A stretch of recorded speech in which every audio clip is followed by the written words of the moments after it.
Hey everybody, welcome to the latest episode of The Rock Experience with Mike Brunn. On this episode, I'm really excited and honored to have with me legendary drummer Carmine Appice.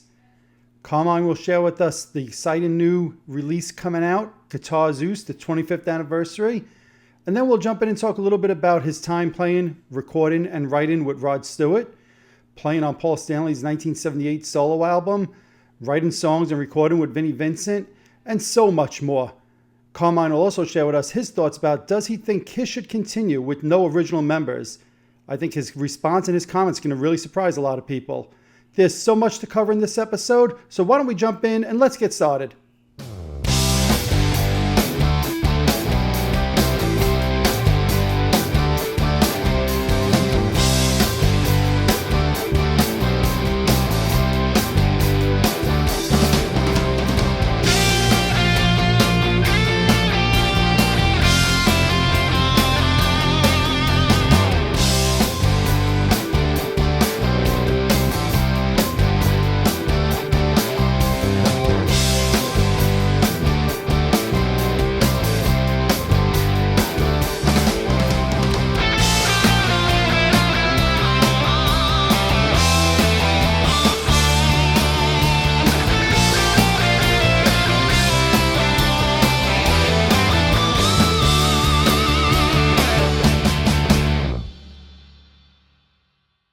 So first off, Carmine, I just want to say thank you for joining me today. And I guess a good place to start is coming up in a couple of weeks. You have the 25th anniversary of Guitar Zeus coming out.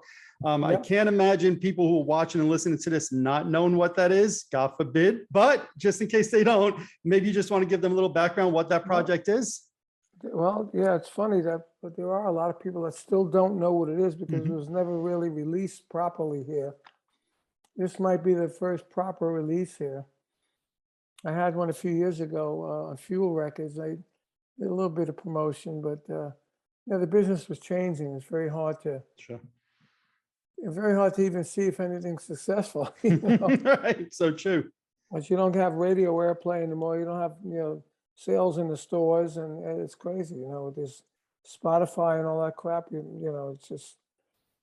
It's ridiculous. It's very different than when we were younger. That's for sure. Yeah, so I mean, the way when this started, I was in a band with Jeff Watson and Jolene Turner and Bob Daisley, and Jeff had just got a solo deal. He came out of Night Ranger. This was '92. I had a solo deal in '82. I was trying to get another solo deal, and he came out of Night Ranger, immediately got a deal on Shrapnel Records, and I said, "Man, it's unbelievable. I've been waiting 10 years trying to get a new solo deal." And you come out of Night Range. I said, "What do I got to be, a guitar player?" I said, "Yeah, I'm goofing around." I said, maybe I'll do an album. I'll get a bunch of my guitar player friends and I'll do an album. I'll call it Guitar Gods. And then we were messing with the idea of the name Zeus for our project, which ended up being Mother's Army. I don't know why it was called that. Anyway, but I said, "No, I'll call it Guitar Zeus. That's what I'll call it. And I'll get all my buddies on it, we'll write songs, get them to come on, play solos and stuff." And we had a laugh, and we went about our business that day recording. And I went to bed that night. I thought about it. I said, that's a damn good idea. I started thinking I could promote it back in the day, do drum magazines, rock magazines, and guitar magazines. As well on radio, if you got these big guys on it with me, So I said, I'm going to do this somehow. And it took me a couple of years to find a manager that can put a record deal together where I could have done it, which the record deal came from Japan back in the 90s. Yep. And in the interim, I was doing, stuff. I did clinics and I did some shows with Edgar Winter and all that. And I ran into like Ted Nugent, and I asked Ted if he would play on it. He said he would. I ran into Brian May at House of Guitars in Rochester, New York, at a music store. He was doing a clinic, and so was I. So I asked him if he'd play on it. And back then, Queen wasn't happening no more. He was like, didn't know what he was doing. And he said, yeah. And I went and asked the guys from King's X if they would play on it because they were like the cool happening band, Yep, absolutely. So when we did get the deal, they were the first ones I asked. Mm. And I had met Kelly Keeling through Blue Murder, because he was on the second Blue Murder record. And I took a tour to Japan in 1992 called Carmine Appice's Super Session Volume 2. Yep. And Volume 1 had Rick Derringer, Tom Peterson, me, Dwayne Hitchings, and Eric Carmen. You know, actually, I got a recording of the Budokan. Oh, do you really? Yeah, I just was listening to it last night. It's pretty good. I'm going to see if I can get it out. Oh, I was going to ask if you're going to release that. Yep. So this was Volume 2. It was Tony Franklin, me, Kelly Keeling, and Mitch Perry. It was a bit smaller. You know, the other one I did, 5,000 seats and 8,000 seat place in Japan. This one was like 1,500, 2,000 seaters. But I realized that Kelly Keeling was a really great, talented guy. He played guitar, he sang, he wrote these great songs.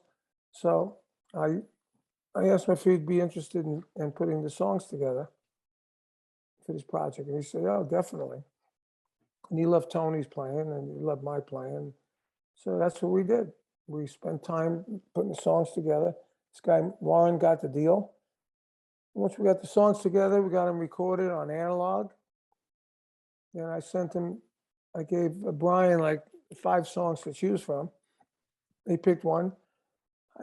I gave Ted 5 songs to choose from. He picked one. And then I gave 2 songs to pick from the King's X guys, Doug and Ty. Right. And then I started telling people about it. Kelly was working with Yngwie on the track. Okay. Yep. Yngwie heard about it. He said, I want to do it, but I want to be on the track with Doug Pinnick singing. Okay. So I put them together. Sure. And I put Edgar Winter on one track. And then Mick Mars wanted to be on the track with Edgar Winter. Mm. So I put that together. Sure. And then, every time I ask somebody, I said, who's on it? I tell them, well, now we got, Mick Mars, we got Ted Nugent, we got this one and that one, Brian May, and the guys from King's X, and blah, blah, blah. So then Slash came on board, and we got Slash, and he was, out of Guns N' Roses then. Right. Yep. And then Elliot Easton from the Cars, he was in something else. He was in Creed and Clearwater Revival, Revisited, Yep. I guess they called it. Right. Right. And a lot of the guys weren't really doing anything. They were like, because the grunge thing was happening. I was going to say this is like 94, 95 time period. It was 95. Yep. And the grunge thing was how we were all dinosaurs. People didn't want to know about it. Right. But in Japan, they loved it. Sure. So we did it. We put it together, put it out in Japan. It went top 3 on the charts. And I sold a lot of records there. And we put it out in Europe. It did well in Europe. Sold together, the first album sold about 130,000 copies around the world. Right. Everywhere Nice. but here. Everywhere except the States, right? Exactly. It wasn't out here. Right. Right. And then I did a second album, this time on Polydor Records around the world. And that did pretty good too. And then I did a Guitar Zeus Japan with just Japanese guys, Mhm. and Guitar Zeus Korea with Korean guys. And it became a whole episode, Right. And I so find now I have find a it lot of different fascinating. tracks. Yeah, I was gonna say I find it fascinating that you as a drummer have organized all these amazing guitar players to put out a Guitar Zeus album as a drummer yourself. I know. And then that was it. And I was right when I said I did the press. I did guitar magazines, drum Yep. magazines, and rock magazines all around the world. And it ended up selling like 200,000 physical units. This is before all the digital, downloads and streaming and all that baloney. Yep. iTunes was just starting. They're still dealing with what was that thing that was a ripoff one? I forgot what it was Napster. called.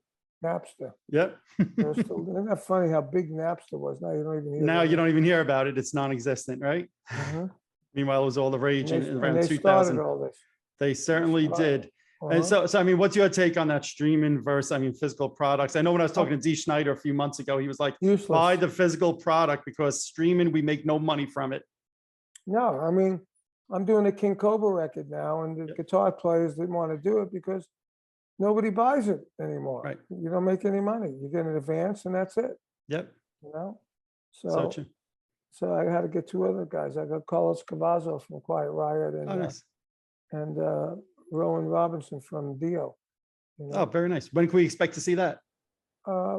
next year, maybe first quarter, hopefully. Nice. Yeah, Nice. so I Very would nice. actually do some shows with King Cobra. I haven't done shows with King Cobra since 2016. We went to Sweden Rock Festival, did Europe. We did one show here, so I want to do more shows here. Awesome. Yeah, for fun. Definitely the fans will I'm be just looking. trying to play. I'm just trying to play all the stuff I've been involved in all my Well, life because I'm going to be 75 next month, and like God bless you. it's like I want to keep playing and keep playing the stuff that I've done. Well, Because I love playing this stuff. Before I get too old and I can't play this shit no more. I saw you maybe 4 or 5 years ago with your brother doing one of those drum wars Oh things. yeah. You're 75 now, so you were about Oh 70 at that no, I point. didn't make that show. No, because I had a health problem in Europe. That's why I didn't go to Right. Europe. That's right. That's right. Yeah, but that would have been a kick-ass show for us. That's right. Absolutely. I was in a freaking hospital there. Mm, mm. Yeah, well, that's the reason why I'm That's just going right. to play in America. I'm not going out of town no more like that. There you go. The thing I had can happen at any time. Again, I don't want to be in Europe. Again, it took me a week to get home. No, you don't need that. You definitely don't need that. Now, with all these different guitar players that you were talking about that you worked, right? And it's a who's who of guitar players. Did any of them surprise you, like when you met them, that they would maybe easier to work with than you had heard through the grapevine, or maybe harder than you expected? Not really, Okay. because I was lucky because all these guys respected the stuff I did before with Beck, Right. Cactus, and Vanilla Fudge. Yeah. So me being part, leader and original member of those bands, which I had a lot to do with the organizing of the songs, and Sure. I had a lot of respect from these guys. So it was really nice working with them. That's I even awesome. got I got Steven Seagal on the damn thing. Steven Seagal, the actor, right? Who knew he was also a musician? And I got, what's the tennis player? McEnroe? McEnroe. Yep. I got McEnroe on there. Oh, man. And it was just weird. Like McEnroe, we were getting ready. We were going to do a TV campaign, like the 800 number thing. Yep. It never happened because the guy that was putting it together, fucked me up. No, man. But I was in the office of the company that was putting the whole 800 number and everything together, and he was doing something with them.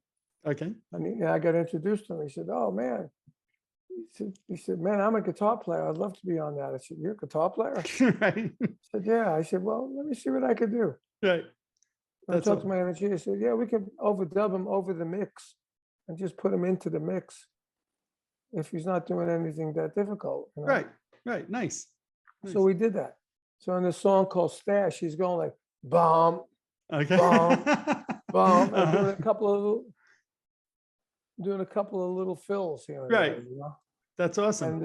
and then when we got, I was doing a benefit as a payback for Richie Sambora playing on my record. I did this charity thing with him, Mhm. and Steven Seagal was on it, Okay.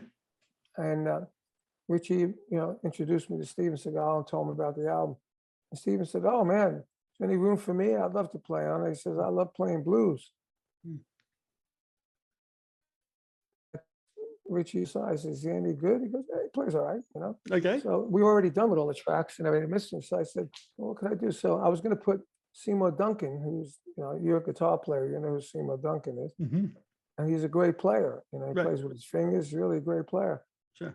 And I called Seymour. I said, "Look, I got an idea to do you and Steven Seagal on a blues, an instrumental blues. I'm just going to play snare drum, no Right. bass or nothing extravagant, just like a real down to earth blues.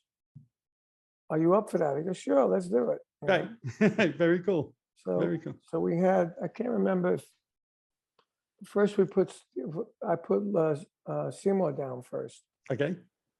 and then after Seymour was down, and Seymour played like a rhythm track all the way through, and then we had Seymour play a solo to himself, and then when we had Steven come in, we had Steven play to Seymour, and then when the solo came in for Seymour, we knocked out Seymour's rhythm, Okay. put Stevens' rhythm Let's in see. there. Nice.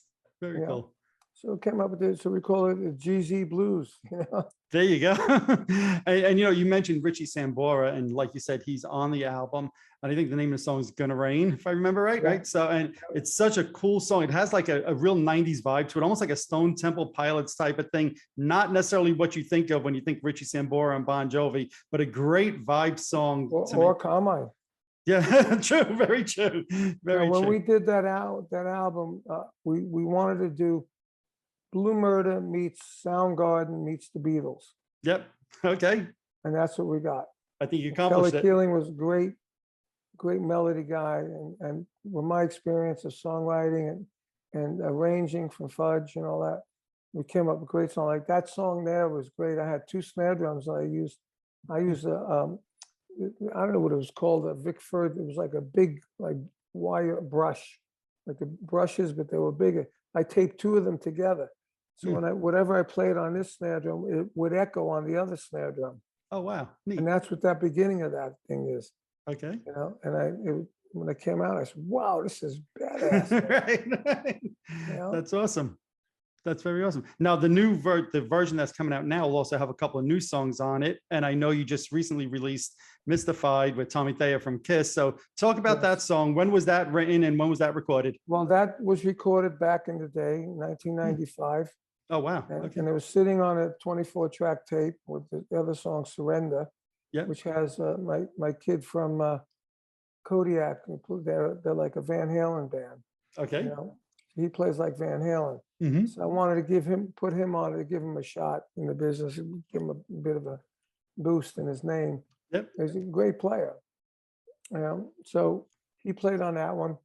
And then I got Derek Sherinian to play keyboard on Mystified and do solos on Mystified. Yep. But then I got Tommy to play the same song. But it's a whole different thing what Derek did and what Tommy did. Right. Yep. So it makes it really, really cool. It's a bit trippy. If Kiss fans go to that expecting to hear a hard rock song, they're going to be a bit surprised. I think pleasantly surprised, but it's a bit trippy, the song. It's a great song. I mean, it is. Tony wrote that song. Okay. And then I got Kelly, the singer. I said, look, just sing the song into your iPhone, Okay. And I got a great editing guy. And then everybody did the green screen, and sometimes it looks like we're all in the same room. Sure. Yeah. And then Kelly said, "Why? Look what I did." He put this iron mask on while he's singing the song. Okay. And I said, "Dude, we can't even see your lips almost." Right. And he's like a space cadet. So I said, let me give that to the editor. And the editor used it, put special effects on it. Right. Right. And it looked like the lyrics were coming out of the mask. Right. No, it's a cool video. It's a very cool video. It's a cool video. Yeah. Exactly. So that's interesting. So you're saying that was actually recorded though in '95. Yeah. And just, then wow. Pat Regan, who mixed Guitar Zeus 2, he mixed Guitar Zeus Japan, Guitar Zeus Korea.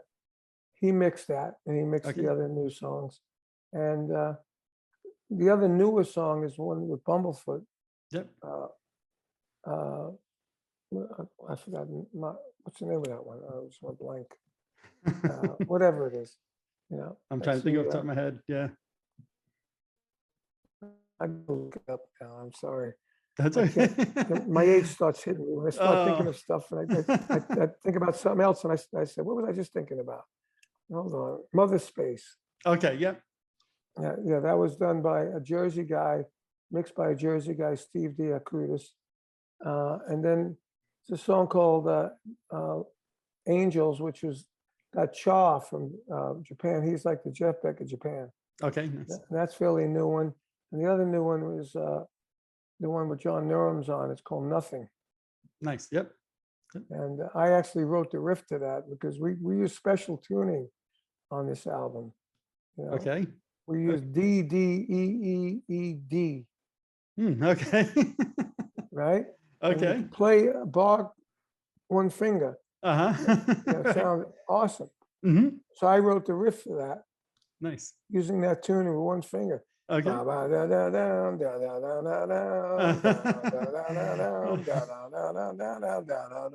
It Right. had all these like weird timings in there. And then Kelly wrote the other part to it with a great vocal. And then we put, who was on that song? Yeah, John Norum, right? He Right. played great. Very cool. Now, I know if Kiss fans check it out because of the Tommy Thayer thing, you also have a song on there, Snake, with Bruce Kulick, who was also an ex-Kiss guitar player. Which is nothing like Kiss. Right, exactly. So talk about that song for a moment. Oh, that was like a slow, real slow, heavy blues, you know. Let me see. Let me refresh my memory. It's a long time ago since I heard it. Oh, man, that's great. I could give you a better description here. Yeah. But yeah, he did a great job. And I know him a long time. I know him from before he was in Kiss. Good Rats. Yeah, I know him from Good Rats and Yeah. Blackjack. Yep. Oh, yeah, with Blackjack. Michael Bolton. Yep, of course. Yeah, I know. Isn't that funny? That's not exactly Blackjack. what you'd expect Michael Bolton to have been doing previously, but Yeah, there it is. Snake.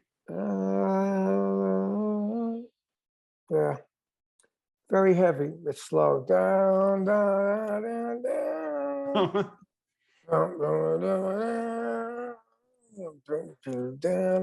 Really heavy. right. That's But awesome. he played great. He played great on it. Right. Now, I love, to me, a lot of people have this misconception that drummers are only drummers and usually they don't write songs. But like you just said, you were writing the riff over there. So where do you draw your inspiration as a songwriter? Different things. I mean, different situations. I have a new album out with this guy, Fernando Perdomo. It's called Appice Perdomo Project. Yep. Have you heard of that? Yep, absolutely. Now that is crazy. I gave him drum tracks and he wrote the song to the drum track. Sure. And then we would, say, well, let's do this or that. After he wrote the basic song, we'd arrange it a little different. But, I have an iPad that has GarageBand. And I don't know, I just started writing songs. I just wrote 3 Christian songs. Oh, wow. With lyrics and everything. And I'm just talking to these Christian people in Nashville. And they said, these are really good songs. I had Pat Regan mix them. They sound awesome. And playing the Christian rock drumming is a little different. In what way? Well, there's a lot of tribal tom-tom stuff in it. Okay. So I go to this church down here. The band is unbelievable. The worship, they call them the worship team. And Right. the singer is on my tracks and he's an amazing singer. I got some of the female singers to sing on it. They're all great singers, great players, but they had electronic drums when I went to the church. I said, that ain't good. No. Oh, no. So I got him a D-drum kit for the church. Okay. And the drummer that playing him is 28 years old. After I heard him on the drums, I said, this kid's a monster. And he is a monster. So I not only go to the church, got him the drums, I'm going to write a book with him, an instructional book. Oh, wow. Nice. On how to play Christian rock drumming. That's awesome. Now, when you look back at your career, right, and all the drummers that you influenced, right, Bonham, Neil Peart, Tommy Lee, I mean, the list goes on and on and on. Eric Singer, the drummers, there's dozens of them that say that you're an influence. Do you think back to that kid that you were in Brooklyn and growing up and say, wow, how did I, Carmine Appice, become such an influential drummer? Or are you like, no, of course, I expected this as a kid? It was really by accident. All that influence where I created this thing called heavy rock drumming. But the only reason I created it was because I had to hit the drums harder because there were no PA systems. Right. Okay. I mean, it's really that simple. Sure. There were no PA systems. So I thought about how could I make myself heard over these amps. First thing was a big bass drum, Yep. And then when you keep me hanging on hit, then I got an endorsement from Ludwig. And I said, well, the big bass drum works. Let me get everything big. I got a completely oversized drum set. From all the toms were huge. Bass drums, 2 of them now were big. Yep. And I always wanted to play 2, but I always sang and I couldn't afford the boom stand. Okay. Right. Drum. Uh-huh. So now I got the drums for nothing and Vanilla Fudge were happening and the boom stand wasn't a problem. So I did it and I got the 2 bass drums. And they were the 2 biggest bass drums in rock music, period. Right. Bar none. Right. And it was the biggest drum set in rock music. And then on top of that, then I got a dual Showman amplifier with two cabinets, and I got a Shure mixer, and I mic'd the drums up, and I ran it through the amplifier, which nobody was doing. Right. And then we were on tour with Jimi Hendrix, and Mitch Mitchell said, "Do you mind if I use your drum amps?" I go, "No, you could use them too," because there were no PAs, there was no Sure. monitors, you couldn't hear anything you're doing. And by playing the big drums, you had to hit them harder Right. in order to get a sound. So I became this freaking animal, unlike like Ginger Baker or Keith Moon or Mitch Mitchell that played lighter. I was playing like a freaking animal, beating the hell out of the drums and creating something that I didn't even know I was creating. Right. But because I took lessons and I had the technical mind, I knew what I was doing. I knew when I did a fill, I knew what it was. I knew how to write it out, and next thing I know, that everybody's saying I'm creating this heavy rock drumming thing, Right. and then later it turned into heavy metal. Then all the drummers started playing like me, not, versus light like Mitch Mitchell or Keith Moon. Keith Moon was wild, but he didn't play hard and loud, Right. And Sure. Mitch was like, and Ginger Baker didn't play loud either. Right. Mitch and Ginger were jazz drummers, Right. I was never really a jazz drummer. I played jazz, but I played everything. Right. I Exactly. played rock, I played jazz, I played weddings, I played big band society stuff, So I came up with this mess of a mutt of a style. And then before you know it, I used to play everything traditional grip. And I had the studio in Long Island. We taught like Joe Franco and Bobby Rondinelli and a few other people that came out of my studio that went on to be very successful. This guy, Sean Murray. Okay. That Zeppelin thing I just saw him. He was awesome. And from doing the drum studio every day, I go in to teach, and I said, you know what? Because every time I played loud, I play like this, and then when I did a solo, I had to turn my stick this way to do anything technical. Oh, wow. So I said, I'm going to start going through the books with the students like this. So it gives me the practice I need, because I couldn't just sit down and practice myself. I didn't have the focus at that point in my life. Okay. But to do it with a student that's paying for a lesson, I'm going through the stick control and all the books this way. I developed my hands to play this way. So then I didn't have to go like that anymore. Interesting. Very interesting. How different was it for you then going to something like Rod Stewart, which you played with for a number of years in the 70s? It was no problem. I just had to lay back on the drum fills. Okay. He'd come up to me when we were playing. He'd go like this. I go, what does this mean? He said, that means the dentist, too many drum fills. He said, the dentist, too many fill-ins. Too many fill-ins. So whenever he'd come up to me on stage, he'd go like that, I'd calm down a little bit. Then you know. I mean, you look at Hot Legs. Right. My drum fills all over it. Absolutely. Yeah. That was great. On that first album, a song called Attractive Female Wanted. What a cool groove. It was sort of like that. Bam, bam, bam, bam, bam, bam. But it was a little backwards. It was like a reggae version of that kind of groove, like the Purdy Shuffle, but it was like a reggae version of that. Right, sure. Interesting stuff. And then another song called You're Insane had a great killer drum sound. And all I played was boom, gap, boom, boom, gunch on a hi-hat. Okay. And then flam, blah, blah, blah, really tasteful, cool sound. But the sound of the drums in the groove will kill it. And the drums are right up front. Right.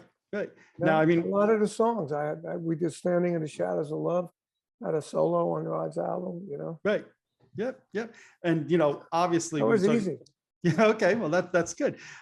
We were talking before about you as a songwriter, and obviously everybody knows you had a big hand in writing. Do You Think I'm Sexy, which was a huge hit.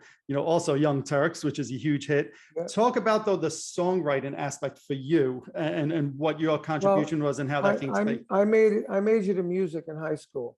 Okay. So by majoring in music, I learned how to build chords. I learned scales. I learned all that, and I always sang doo-wop in the streets of Brooklyn.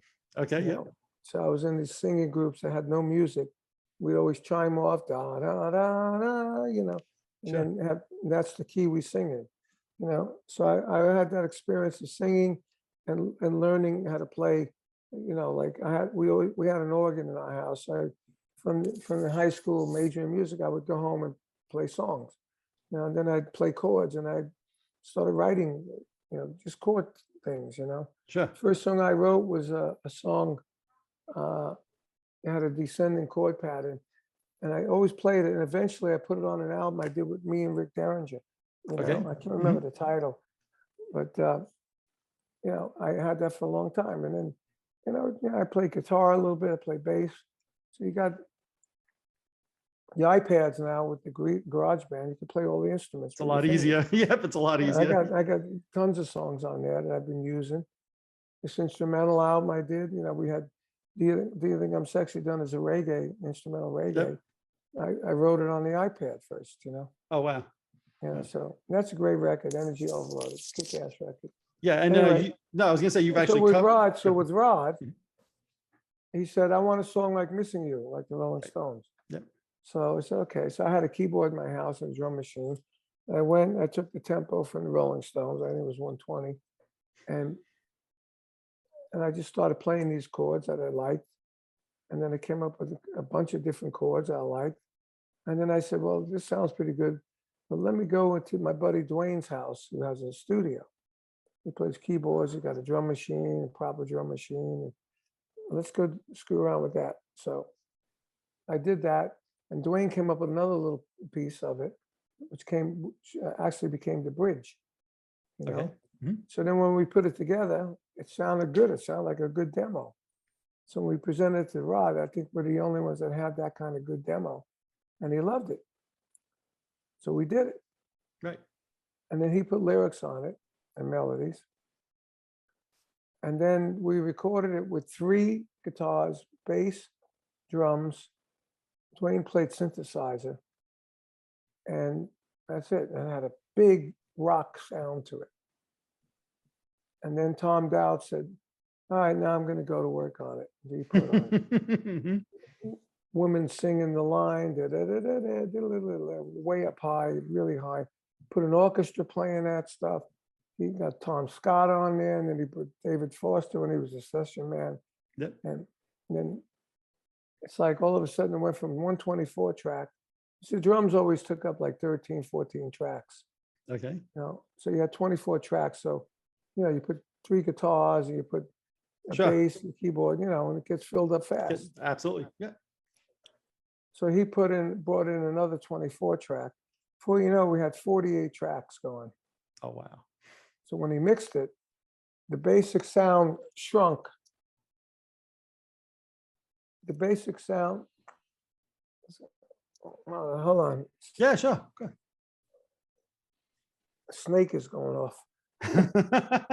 That's Thanks, great. Bruce. So when he mixed it, everything shrunk down. Didn't have that big rock sound anymore. It sounded more disco-y. And we were all a little disappointed. But then it came out and went to #1 in like 13, 14 countries. Sold more records than Rod ever sold on a single. Right. It brought that album to 10 million units. Yep. So who cared? Who could argue with success like that, right? And then I became a huge songwriter name. Right. Right. And then you followed it up, like I said, with Young and then Turks. 2 albums later, Rod wanted a new wave sounding thing. Yep. And me and Dwayne went to work and we came up with Young Turks, the whole track, and we did it with a drum machine. Go Behind drum machine were really good. The drums sounded really good. So to keep that punky kind of vibe to it, we used the drum machine. I overdubbed hi-hats and cymbals. Okay. And Rod loved it and he wrote the song. I was asked today, I was at a party, like a brunch at this unbelievable house down here in Florida. And there was a guy there that does a Rod tribute. He looks like Rod, and he does a tribute thing to him. And he said, how come in the song Young Turks, they don't mention the lyric Young Turks? Right. Yeah, exactly. I said, well, first of all, I didn't write the lyrics.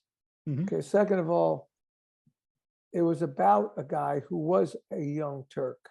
Okay. Okay. Makes sense. Yeah.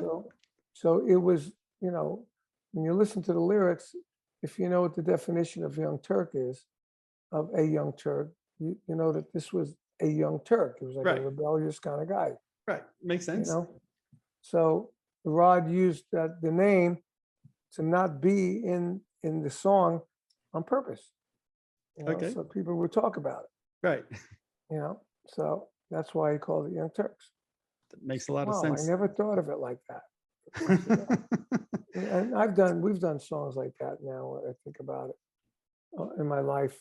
Don't ask me what the name of them are now, but we've done stuff like that. Oh, that's great. Well, I was always big as a kid to read the credits and the liners of all the albums. I sit on my rug and read every last thing. And I remember around that same time, late 70s, I was into Kiss and I saw the Paul Stanley solo album and Carmine Appice on drums on one of the songs. And I have to say, I'm a Kiss fan, and of the 250 songs that they have, the drums on your song, Take Me Away Together as One, it's got to be one of the top 3, top 5 drums on any Kiss songs ever. I absolutely love I the hope drumming. it's number one. It could be. It's right there at the top. It's incredible. It's I like incredible. Peter, but he was never, to me, he was never really a tremendous drummer. Yeah, totally different. Drummer. Although you guys had similar influences in Gene Krupa. Yeah, I know, but he never studied, and I think that's the difference. I studied with a teacher, and I learned a lot of the technical stuff that he didn't know. Right. Yep. And it makes things a shortcut to do things, and you get more imagination. Yep. When you study. Anyway. No. So what do you remember about recording that session? I flew in with Rod from Thailand. I was spaced out. I went right to the studio. I did more than one track, more than one song. And I guess the other songs weren't as good of a song, because when you do an album and when you over record, you don't pick the song for the performance that the drums are great on this. Right. As a song, if the song didn't work. Right. So I ended up with just that song on it. But that song became the only song that was talked about on that album. It was mostly that song. Right. And like Brian Tishy, a great drummer, so he discovered me through that song. Mm-hmm. Was Nico McBrain said the same thing. Yeah. He discovered me on that song. I think it was Nico. Maybe it wasn't Nico. It was somebody else recently. I know Brian Tishy for sure. Yeah. It might have been Nico. The entire drum outro is just, to me, incredible. Yeah, and I did clinics when that came out. I remember I did this run of clinics. I did about 10 clinics. And I did the first 3 or 4, and every fucking body asked me, what are those fills you played at the end of the Paul Stanley song? And I couldn't remember. I didn't know what the fuck I played. I played whatever I played. So I said, I don't know. I had 3 clinics went by, or 4 clinics. Finally, when I did the next clinic, I said to the store owner, hey, do you have that Paul Stanley, a cassette of that Paul Stanley album? He said, no, I don't. I said, okay. He said, but there's a record store right up the street, like about 4, 5, 6 stores up in the mall, outdoor mall. I said, okay, great. Can I give somebody some money to go buy, the Paul Stanley album? He said, yes. I gave him money. He comes back with the Paul Stanley album. I listened to it. I said, oh, that's what I did. You didn't remember. Sure enough, then every clinic I did on that run asked me that question. But now I knew what I did, so I showed it to them. Right. No, it's like I said, it's a phenomenal drum piece. Do you remember what other songs you recorded for the album? I know it's a long time ago, but I'm always curious because I've heard you say that before, that you did record some other songs for the album, and I scratched my head and said, how could they not have used the drums if it's half as good as the other song? How could they not use it? But that was a good song. Right. The song itself was a good song. Right. Okay. If it was a shit song and you did all the great drumming to it, it won't make an album because you don't put a song. I do, but most people don't put a song on an album because of the great drumming. Oh man, the great drumming makes a song, but the song's got to be a cool song, a good song. No, I agree. And I was saying it's like one of the top 3 drums in Kiss songs. And the other ones I like are all just drums and ballads and drum fills with Eric Carr or Eric Singer. So I'm with you. It's Eric Singer, he's a good player. Eric's a good drummer. Eric was discovered on my drum offs, the Guitar Center drum offs. I started those, and Eric was one of the first guys to win Also, Bobby Rock, he won Yep. one of mine too, and Sonny Emery, who played with Earth, Wind and Fire, and a few other people. He Sure. won. He was number one. That's awesome. That's Yeah. awesome. That's very cool. Now I know in I think 1981 you did a solo album, right? Yeah. And if I remember, one of the songs on that was "Drum City Rockers," right? Yes. Which is that a leftover Vinnie track from? Vincent. Is that a leftover from the Carmine and the Rockers, Vinnie Vincent era? And so was Hollywood Heartbeat. Okay, okay. Now there was other songs that you recorded during that time as well, Yeah, I right? got a whole album's worth of songs. Any plans? I know there's been a lot of back and Vinnie forth on won't let that. me release it. Mm, When I talked to him recently, when all that bullshit went down recently, I said, dude, I got all the recording. Andy Johns engineered them, mixed them. They sound great. We should release them. You know, people would love to hear this. And he said, no, I don't want them released. And if you release them, I'll sue you. I said, okay, thanks, bro. oh man. I said, I'm not going to release them. I said, I don't need I don't need BS in my life. Right. And then right. we went on, we were going to do that gig and it turned into big BS, Mhm. you know, and I'm sure you read the stories of Yes. late. Yes, of course. I mean, yeah. it's unbelievable. I'm still seeing things. Carmine Appice calling Vinnie Vincent an a-hole. Nice headline. Right. Well, Honestly, I don't really care because, you know, the only place Vinny's going to be in that I'm going to be in, and maybe he'll sue me for it, is my book called Guitar Zeus, the book. We're going to do a book, hopefully with this guy that just wrote this new Led Zeppelin book, Okay. you know. And I told him when I was interviewed for the Zeppelin book, I told him, he said, I like your first book, you know, my Stick It book, Yep. my autobiography. He said, are you going to do another book? And I told him the idea. I wanted to do Guitar Zeus, the book. And I made a list of all the guys I played with and worked with and hung out with and friends with, you know. And I said, this might make an interesting book, just like the Guitar Zeus album. Without a All doubt. the stories about all the different guys, you know. Right. And so he said, maybe I'll write it with you. If Okay. you want me to. I said, that would be great. He says, I'll even get the deal for you. I said, be my guest. Sure. That's the hardest part of writing a book, is Without getting a a doubt. deal. I don't want to self-publish that stuff. It's too much trouble. Right. Right. Yeah. So that'll be a Guitar Zeus book, you're saying? It'll be a Guitar Zeus, the book. Mhm. And I'll, if I do it, I told him I would include a Guitar Zeus CD in it as well. Oh, nice. Very You know, nice. maybe it won't have everybody in the book, but it will have 12 or 13. I have a list of ridiculous. Well, I'm Yeah. thinking you could have a 500-page book with all the different guitar Yeah, players I that you know, worked yeah. I with. mean, because, you know, or people I jam, I jam with Hendrix, I jam with, you know, with Jimmy Page and Led Zeppelin.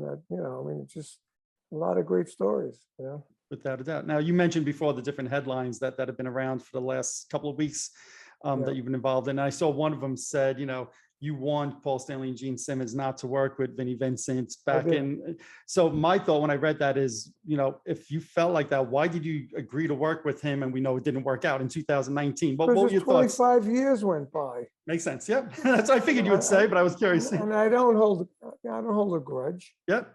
And when I first talked to him, he was okay. He said, oh, I just wanted to thank you when you, you know, after the band broke up, I was looking for a drummer and I didn't have any drums. And Alan Miller, our manager, lent me a set of your drums because me and my brother Vinnie had an excess bunch of drums. And we had a little thing going, Peace Brothers drum rental that we rented the studios and stuff. So he lent him a drum set for a month. I didn't even know about it. I was out on the road, ride and stuff, you know. And he said, I just wanted to thank you. I said, well, dude, Vinny, I didn't even know we did that. So, so I appreciate the thank you and everything. And we had a long chat for a long time and a few times. And we talked about doing the gig. He asked me what bass player I'd like to use. I recommended Tony Franklin. And he was going to have that the guy that sang on his Invasion album, which I thought was horrible. Okay. Yep. I mean, the guitar was so fucking loud, you couldn't hear nothing else. Right. And Vinny didn't play like that, you know, in Kiss or in Sure. Carmine Well, and the beforehand, Rockets. yeah. He was a great player, man, a killer player, a great songwriter, decent singer. You know, our band was great. You know, we had a good bass player named Zero. We had Eddie Spaghetti on guitar, and we did a Okay. load of gigs. We did gigs with Jefferson Airplane, Jefferson Starship, and Mm. a different band. We played some festivals up on the West Coast. Oh, It wow. was a great band. We opened up for Joe Perry at Santa Monica Civic. Oh, wow. You Okay. know? And it was all my connections, Right. you know. Right. And Of course. Vinnie wrote a couple of songs by himself, 3 songs maybe. The rest of them we all put together ourselves, you know. And we agreed to split them, and that's why the thing broke up. And all of a sudden, when we were getting ready to get a record deal, he said, "I don't want my songs being used unless, it's me as the writer." I said, "Dude, you signed the paper. Right. Right. Of course. You made a handshake agreement, whatever it was, and you can't just back out now that we're ready to sign a deal." He said, "Well, you can't use those songs." I said, "You know what? Fuck this. Right. We're all out of here." Right. That was the end of it. So that's why when Kiss called me, Gina Paul, I know Gina Paul for a long time. Sure. Their very first headline tour, I was playing with Leslie West, replacing Corky for 3 months, right? Hmm. And we opened up for Kiss on their first arena tour. And Right. I got to know them. Okay. That's when I got to know them. So they weren't really that famous yet. They weren't, the legends they are now. Sure. So they were more like, "Wow, man, I love Cactus." I love Fudge, Right. Right. Of course. and that kind of stuff. And we became friends, and that's what it was, But they didn't listen, and we all know what happened. We definitely do. Now, also, I know in the early 80s, you were with Ozzy. And, of course, everybody talks about the Randy Rhoads years, but that lineup of you, Jakey Lee, Bob Daisley, to me, has got to be right up there. What an incredible awesome. powerhouse lineup. And if Unbelievable. people watch some of those recordings of you guys, it's just Yeah. absolutely incredible. To me, Yeah. it's a shame. I know that it was Sharon that kind of booted Yeah. you out of the band. Yeah. It's such a shame because there was so much potential to me in that Oh, band. dude, I was looking forward to writing songs, getting my killer drum sound with him, because the drum sounds on his albums are pretty mediocre. Right. Even the one I went in Bark at the Moon, they hired me to help fix the drum sound, which Yep. me and Tony Bongiovi tried by remiking the drums through a PA, and remiking it with room mics and stuff. And we helped it, but it still wasn't that great, And we did the vocals with Ozzy. I was an associate producer on that record. Hmm. I was getting ready to be paid money every time it went gold. Right.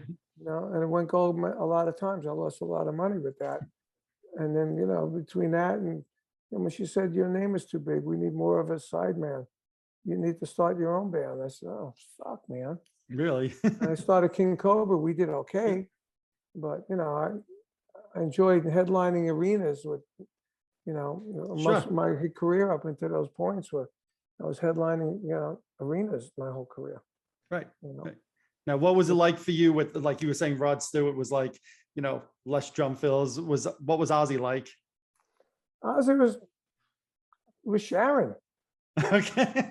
Sharon ran the whole thing. Man. I mean, he wasn't Ozzy at all. Ozzy was barely involved. I mean, when we did the album, I was doing the vocals with Ozzy. It was like 2 or 3 words at a time. He never sang a whole sentence. Right. And it was a bit nerve-wracking and everything. But she left Ozzy in my hands. I couldn't believe it. It was me and Ozzy without her in New York City. He was walking around the city with these big diamond rings. I said, "Dude, take that shit off." That's when people were mugging people in New York in '83. I said, "Put that in your pocket till you get to the studio. And don't wear the fuck coat either, the mink coat. Right. Wear a jacket."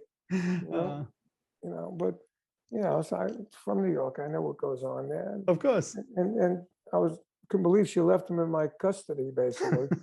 And then we flew to the SST to England to do that Bark at the Moon video. Right. And that was hard for me to play the Tommy's drums, Right. Sure. But I did okay, and it's a great video. It's a great 6 video. hours to get into that outfit, But I was sorry. I was really sorry it ended, and that I had to, I had a contract and they broke it. She said, "I'll see you in court." And that's what we did, but I didn't want to end up like that. Such a shame. Such a shame.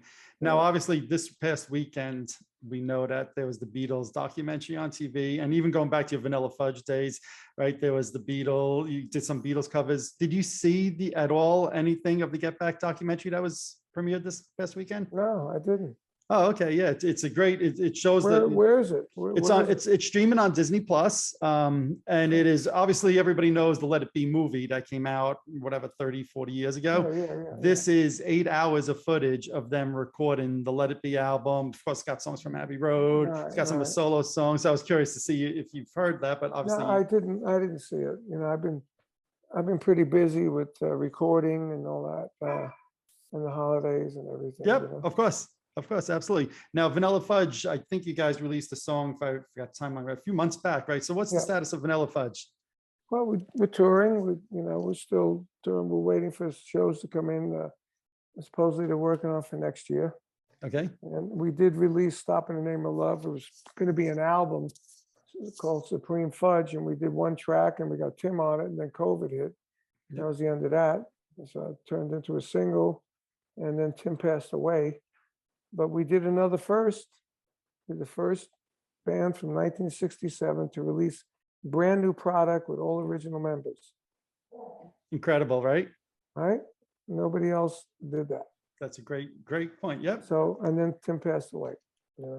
But he wasn't playing with us for 10 years. Right. But we were gonna do a whole record. Oh, let me go. Hold on a minute, okay? The dog Yeah, sure. Oh man, but I just, I wanted to just ask a little bit about obviously Drum Wars. I mentioned that before. Any more dates that you plan on doing with that as we go into the new year? Yeah, I'm actually talking to a new manager to try and handle that too. Okay. And I talked to an agent today out in New Jersey that really wants to book it. So that's good because we've been doing it ourselves basically. Right. So, so either way, I'm gonna, try and get more going because Vinnie works with Vivian. When Vivian's not working with Def Leppard, he works with Last in Line. Sure. Now Vivian's going to start in April with Def Leppard again. So Vinnie's going to be off from Last in Line for about a year. Okay. Yep. So I said, well, let's put together some Drum Wars stuff and really try and put some good stuff together. So I'm trying to get this manager and this agent lined up so we can really do some proper stuff, Awesome. That sounds great. It's like a tribute to our careers, and we play a lot of the hits from our stuff, including we do Riot from Blue Murder because nobody plays Blue Murder. Right. Right. Of course. Right. That's awesome. So definitely we'll keep an eye out for those dates in the new year. Now also you've got the Hanging and Banging podcast going on. So we're trying to get that to elevate to something like on a cable TV because it's a good show. We got we got me and Vinnie and Ron, the host, and we have two guests at a time, and it's not really an interview show. It's just shoot the shit. Just like we just hang. Right. Right. It's got a good intro, and it's got that Monsters and Heroes song as the theme, that we wrote for. It's all about Ronnie, and it's good, So, and getting great reaction. I mean, we did 71 episodes. Incredible. In the 71 episodes, we had thousands of hits. So we had hundreds of thousands of views on the whole episodes. Yep. If you have 13 shows to a season, how many? So we've done like 8 seasons already. Incredible, right? Incredible. So, and mostly a lot of people haven't seen it. So we can put the whole extravaganza like let's say Access TV every week. Sure. And maybe get 20, 30, 50,000 people a week seeing it. I think absolutely. I think people would be interested. That's what we're trying to get together now. So. Okay. Well, until that happens, where could people find that if they want to watch it?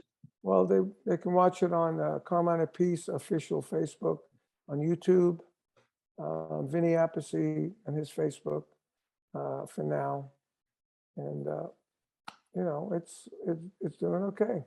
This Awesome. week we have Marky Ramone and Clem Burke. Oh, nice! I'll have to check that out. On the Ramones, Love the Ramones, so I'll have to check that out. Absolutely. Yeah. So Absolutely. the 2 drummers. It'd be fun. Marky was just at our gigs in New York and Sony Hall. Well, we Okay. just played Long Island. We played Suffolk Theater with Robbie Krieger. That was a great gig. Yep. Okay. Nice. Tony Hall was good. Joe Bonamassa came up and jammed with us, and then we jammed with Robbie the next day. It's nice to still be doing this all these years later, It's right? fun. There's fun. not many artists from the 60s that are still capable of doing it the way you can. I know. I just heard about Phil Collins, how bad he is. That's terrible. I didn't hear that. So I guess he's not doing too well. I'm sorry to hear that. And obviously earlier this year, we lost Charlie Watts. Can't do anything, yeah. Right? Yeah. Yeah. Crazy. Yeah. Is there anybody else in your career? And Tim Bogert, Yes. Yes. Very Tim true. Bogert. Very true. Well, one or two more questions. Is there anybody else in your career, Carmine, that you haven't worked with that you're like, I want to work with that person before it's too late? Not really. That's great. That's great. I don't really have I'd say Joe Bonamassa, but I work with Joe. We have a Right. video on YouTube. Right. He was Awesome. going to be taking Jeff Beck's place, and Bonamassa, Bogert, and Appice like 10 years ago. Right. And then all of a sudden he got big. But yeah, not really, I mean, I would have loved to play with James Brown, Okay. Right. But Understandable. he's gone. Right. Of course. Of course. Well, we started off by talking about Guitar Zeus, right? So, that comes out in about 10 days, 2 weeks time period, Yeah, right? December 17th. December The video 17th. is on YouTube, as well as the second video called Flower Child. Yep. From Appice Perdomo project. That's going, and we're going to be doing New King Cobra next year. Awesome. So there's certainly a lot of things for your fans to look forward to. And then Carmine, where can people find the Guitar Zeus Deluxe Edition? Well, I mean, if you go on my Facebook, there's ads on the Facebook with links. I have to get the link from the record company, put it on my website because I keep forgetting to do that. Okay. And I'll get it from the It used to be you didn't have to be your own marketer. Of course. You used to just play, make the records, and the record companies, and the promoters, they did the marketing. And now it's like people go, put it on your Facebook. I go, why? It doesn't matter. I put it on my Facebook. I get 2 comments. I put on the Facebook that I stopped dyeing my hair black and purple, and I'm just going the natural mafia look now, right? And I got 3,700 comments, and 100,000 people watching. I said, that's where Facebook is at. That, unfortunately, that is where Facebook is at. You're They 100% don't right. care about you got a new record out. They'll find it on Spotify for nothing, Right. Sad but eventually, true. but it's terrible, man. It's fucked up the way things are. But then I don't know how some of these young groups, they come out and they got 5 million views on YouTube. How do you get 5 million views? I don't get it. It must be something with the younger generation that we're missing, Carmine, because I'm not sure either. I don't get it. I mean, unless they just sit on the computer all the time. Right. If you sit on the computer all the time, how do you have time to do any gigs or make a record? Right. So true. But anyway, So true. I put up when I put up, and I don't like do it all the time. And then I looked at that TikTok stuff. Everyone said, you got to get on TikTok. I looked at it. I said, are you freaking kidding me? There are all these people, women shaking their butt, shaking their boobs, and they got 5 million views. I said, this world is crazy. You have to wonder what happened. Right. You have to wonder what happened to people just enjoying good old rock and roll music. Well, it seems like everybody wants to be a star, of some sort. That is true. That is very true. It's like they go in there and do stupid stuff, and other stupid people watch it. That's true. Do you think that's hurt the music industry at this point? I don't know. The other day in the Thanksgiving Day parade, they had some guy who was a superstar TikTok guy. He had something like 200 million views. I said, get out of here, But who knows? I mean, when radio came out, it was, it was the new thing, and everybody listened to radio. So And it true. was TV, like MTV was out. It was like the That's thing, what I was, remember? yes, that's what I was thinking. And MTV was, now yep. MTV is, what is MTV? A bunch of bullshit now. Oh, You it's know, it's a not bunch of music. reality show bullshit. No Yep. music. It was called Music TV, excuse me. You know, there's no music. VH1, no music. True. Then they have MTV2, which they play some classic old videos, but you can't break a band anymore on MTV. Not at all. Now you try and break it on YouTube somehow. Don't ask me how. Yeah. Yeah. Yeah. But So anyway, if you go back to one of those time periods, the 60s, 70s, 80s, 90s, which one would you want to go back to in terms of music? I go back to the 70s. Like, I'd say the 70s. Yeah. Yeah. Agreed. I mean, 60s were great, but the 70s, because 60s weren't really a business yet. Right. You know, you So know, true. when we toured Hendrix and Led Zeppelin came on the first tour, we just did it as favors. You know, now, you know, if Led Zeppelin's out on tour now and we said, hey, take Vanilla Fudge out, they said, well, how many people do you draw? You know, How many what I'm followers do you saying? have on I Facebook? mean, you know, we took Deep Purple out on tour. We wanted to go out on tour with Deep Purple, Yep. and they got Blue Oyster Cult instead. You know, Right. Right. that's, I mean, that's the kind of favors you get today. Sure. I got to Sure. say, with a Kiss did me favors. Mm. You know, when in 1986 I needed a tour, Yep. and they put King Cobra King on Cobra. tour with Kiss, Yep. and they actually paid us. We didn't Oh, have to nice. pay them. And that was Gene and Paul did that, and they did that for me because we were friends, and they're good guys. You know, I have a lot of respect for them, and I respect Gene for what he's talking about when he's saying he's going to get new guys in to do, you know, like to play in Kiss and keep Mhm. it going like a baseball team. Right. I think he's right. You think he's You right? know? Interesting. So many people I don't think- agree. I think he's right. Well, I'm not a fanatic Kiss fan. That's Right. why I think he's right. But think about it. I mean, 40 years ago, it was a whole different New York Yankees. True. You know, a whole different Rams, a whole different Lakers. Right. You know, and Right. you know, there's still the Lakers. People are still fans. So why not be a band that wears makeup that's going to look like the characters forever? You know, It's I mean, I could see Alice Cooper doing that too. yeah. So what would you think if somebody did that with, like, let's say Vanilla Fudge, if they said we're going to go forward with the band with no original members? Well, I mean, if everybody's dead and somebody's got the rights to the band and they can get it going, Hmm. Vanilla Fudge is a little different because we're not cartoon characters. Sure. You know, Slipknot could do it. You know, bands like that, Slipknot, Yep. Alice Cooper, Kiss, anyone that where you really don't know what the band members look like.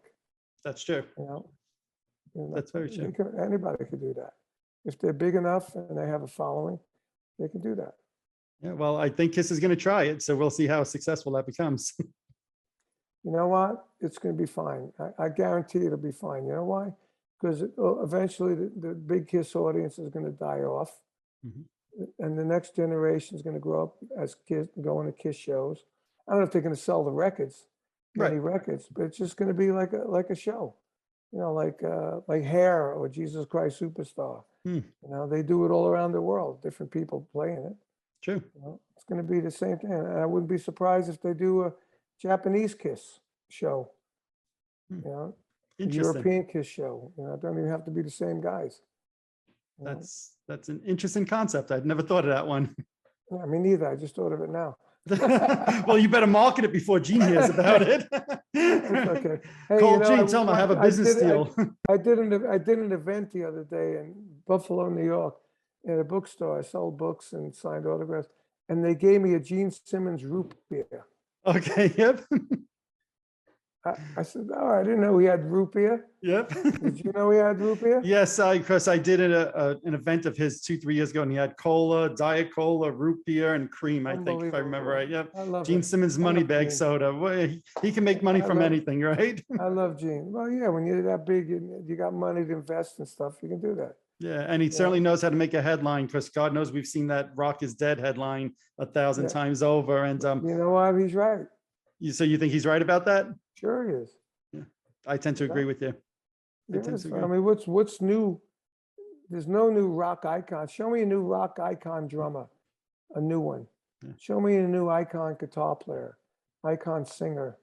You know, where's there a Rod Stewart or a Steven Tyler or a Freddie Mercury, you know, today? Yeah. Where's there a new Jimmy Page, a new Jimi Hendrix? There's none. No, sadly, you're right. Sadly, you're right. Yeah, I mean, what's on the charts? What's selling the big shit? Rap, Yep. pop. Why are the music stores are not doing as well? Because nobody's going in there to buy guitars, drums, basses, and they might buy some keyboards. So that's about it. Yep. But in a way, I think he's right. Yet I think the market is there. I mean, when you look at it, Motley Crue was going to do a stadium tour this past year. I know Green Day did a stadium tour this year.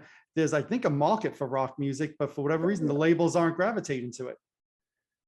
No, because there's no way to sell it no more. Yeah, I guess that's it. It's on radio and stuff. I mean, Motley Crue, all the groups that were big, Motley Crue could be another one that could do it when they have the original makeup idea.